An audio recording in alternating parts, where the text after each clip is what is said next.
Senhores, Pac-Man Master 9 mais uma vez, ainda vivo nessa bosta. Senhores,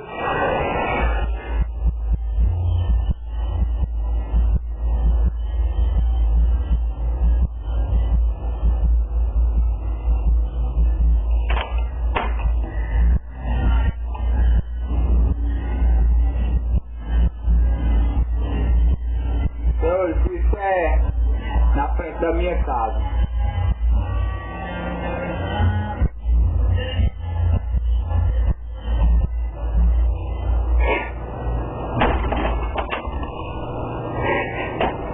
Eu pensava em começar uma conversa sobre Nietzsche. Senhores,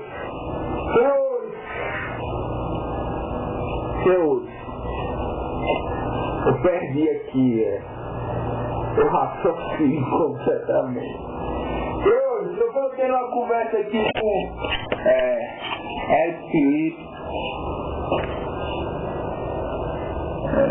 Eric Felipe 1 sobre Nietzsche. E Eric, valeu, irmão. A gente vai continuar com a nossa conversa.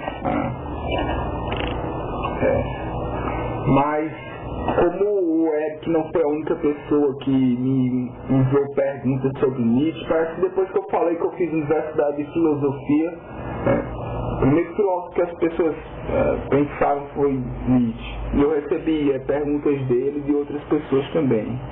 Então eu acho legal falar um pouco, né, do prussiano. Mais uma vez, valeu aí, Eric. Como eu digo, a gente vai continuar sempre que a gente tiver. Se você tiver propostas de assunto que você manda, a gente fica discutindo aqui, né? Vamos continuar com a conversa. E agora eu estou colocando isso em vídeo, senhores, para dividir com o resto de vocês.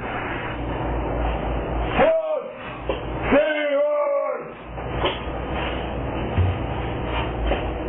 Freilich, Nietzsche. Cara, eu falei pra você que eu não concordava muito com Nietzsche, mas também eu acho que não faz nem muito sentido concordar ou discordar com o nosso amigo Nietzsche, porque eu considero ele mais um artista do que um filósofo. Pra mim ele é mais um escritor, mais uma pessoa envolvida com estética, com arte, do que com filosofia. É óbvio que ele tem uma formação filosófica absurda. Ele conhecia muito bem a Grécia. E aliás o foco do pensamento dele está em uma volta à sociedade grega. Mas, como eu disse a você, cara, eu não concordo muito com o Nietzsche, porque ele tem uma visão muito específica de herói. A figura para ele é o herói grego. E eu não me coloco, né? Eu não procuro ser um herói. Então, por isso que o Nietzsche ele acaba sendo um pouco desinteressante para mim nesse aspecto. Como eu digo mais uma vez, ele é um bastião da luta contra o cristianismo. Ele é sarcástico, ele é muito inteligente, ele é um ótimo escritor. É muito agradável de ler Nietzsche. E eu realmente sinto que faltam mais filósofos como ele. Ele realmente é algo que precisava existir na história da filosofia.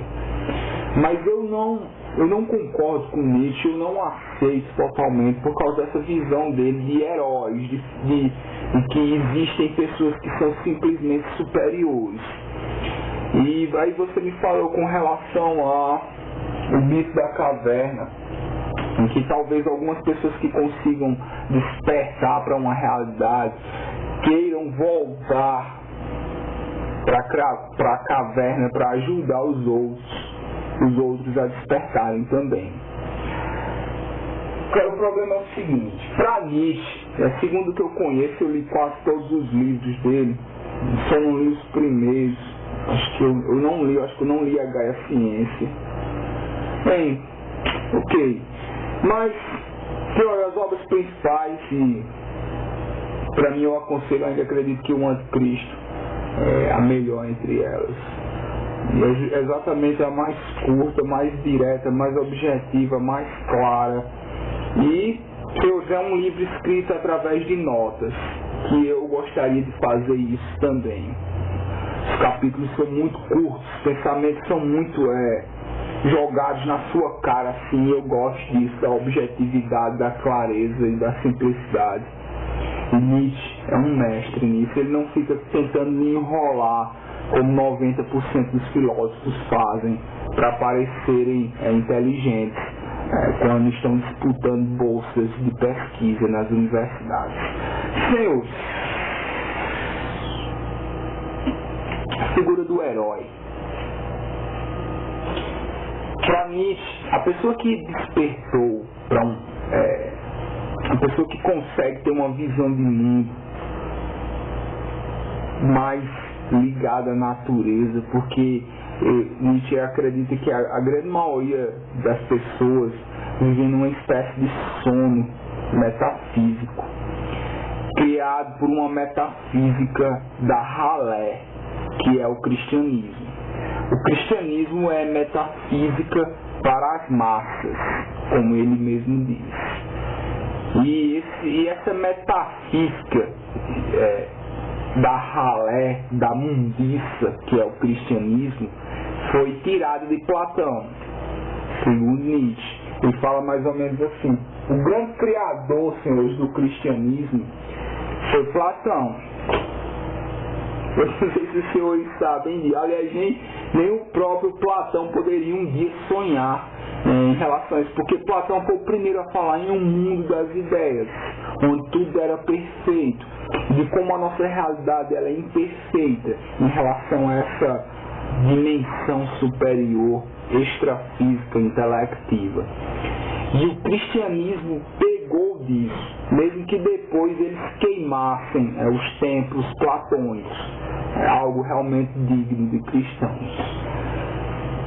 Eu realmente acredito que o cristianismo é um platonismo para ralé, para o povão, para a massa, que promete um paraíso e que cria uma espécie de doença psicológica, que fazem com que essas pessoas odeiem esse mundo. Para Nietzsche, esse era o maior pecado de todos eles. Não era o pecado do nascimento, não. O grande pecado para Nietzsche, usando o jargão cristão, é você negar a vida. É você não aceitar a maravilhosa violência da natureza que está ao nosso redor. O cristianismo ele faz com que as pessoas se tornem excessivamente sensíveis aos problemas, ao problema da sobrevivência, ao problema de ter uma existência humana, de ter que lidar com outros humanos. E eles, é como se eles sublimassem isso, criando uma realidade alternativa a qual eles preferem viver dentro. Eles não aceitam essa realidade, eles não aceitam a natureza, eles não aceitam o corpo. O cristianismo é uma negação do corpo. É como se e Nietzsche ele deixa tudo isso muito claro. Nietzsche fala de uma decadência na Europa. Ele fala que o homem renascentista ele era muito mais sábio, muito mais inteligente do que o homem no final do século XIX. O homem no final do século XIX é um doente. Eu gostaria que ele visse os homens de hoje. Então, senhores, eu concordo com todas as críticas que Nietzsche faz. Eu realmente acredito que o cristianismo é um platonismo para ralé. Esse cristianismo com o qual nós tivemos contato. E eu também acredito que é horrível você negar a vida. É horrível você se esconder no politicamente correto. É horrível, acima de tudo, senhores, você tentar culpar o feminino. Como eu digo, uma negação do corpo. E isso acaba levando que algumas pessoas sejam queimadas vivas em fogueiras. O cristianismo, ele é a maior doença mental que já existe nesse planeta. E, senhores, eu sei que os senhores podem alguns de vocês podem me atacar porque eu não estou aceitando Jesus, mas eu acredito que o cristianismo primitivo, o cristianismo nos primeiros anos, não tinha nada a ver com esse cristianismo que nós temos hoje. Eu acredito que o cristianismo nos primeiros anos, pouco depois da época de Cristo, de Yoshua de Nazareth, o cristianismo era praticamente uma espécie de anarquismo que ia contra o templo e contra o dinheiro que o templo acumulava. E o cristianismo ele se tornou exatamente o contrário da sua origem, como Nietzsche uma vez falou. O cristianismo se estatizou, se burocratizou, e se diluiu, se envenenou e se transformou nessa coisa horrenda, simplista, maligna, ignorante que é hoje.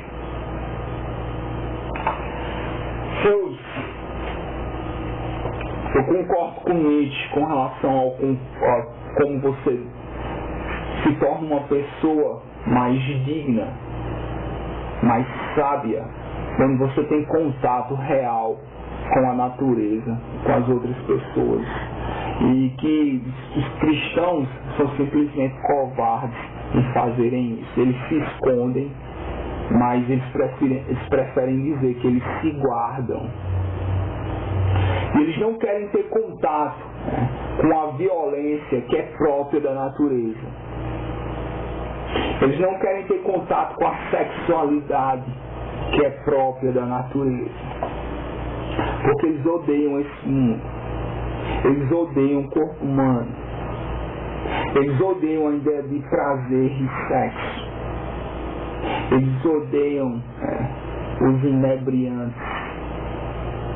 Eles se guardam, mas na grande verdade é que eles se escondem.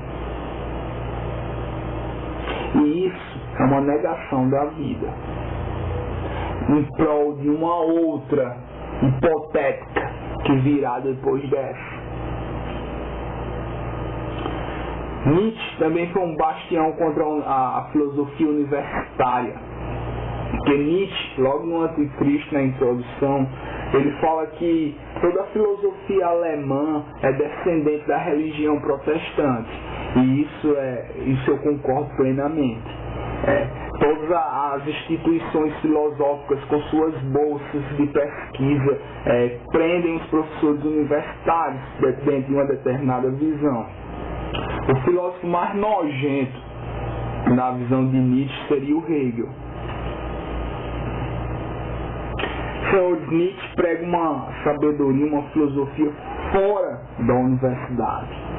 Uma filosofia que seja de acordo com a própria vivência nesse mundo.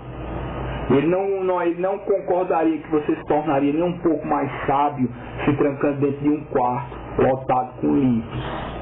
Ele diria para você: vá viver, vá sofrer, vá amar, porque é através disso que você conhecerá mais. E isso é muito grego.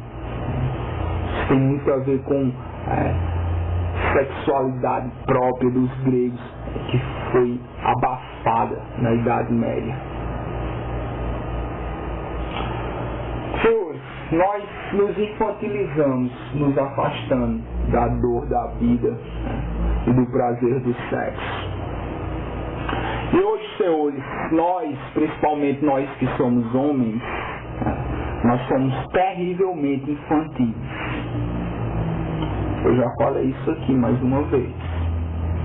E nós somos simplesmente crianças. Não importa se você está com 30, com 35 ou com 40. Se a sociedade fez você uma criança. E a única forma de deixar de ser uma criança, de passar esse estágio de infantilidade, através do contato com a natureza bruta, com a vida de forma mais clara e objetiva, com a violência dela, com a dor dela, com a felicidade dela, com a sexualidade dela. Senhores, isso é Nietzsche. É algo animal, algo nesse aspecto, algo que eu realmente concordo. Eu não acredito que você conseguirá ter nenhum tipo de vivência, nenhum tipo de sabedoria sem vivência, através de termos simplesmente abstratos. Nós podemos estudar filosofia, é óbvio, até para conhecer a história, mas isso não vai fazer com que você conheça mais da vida e da realidade humana. E Nietzsche deixou isso muito claro. Então, senhores e senhoras damas, eu paro por aqui. Eu espero as perguntas. Eu peço que se cuidem.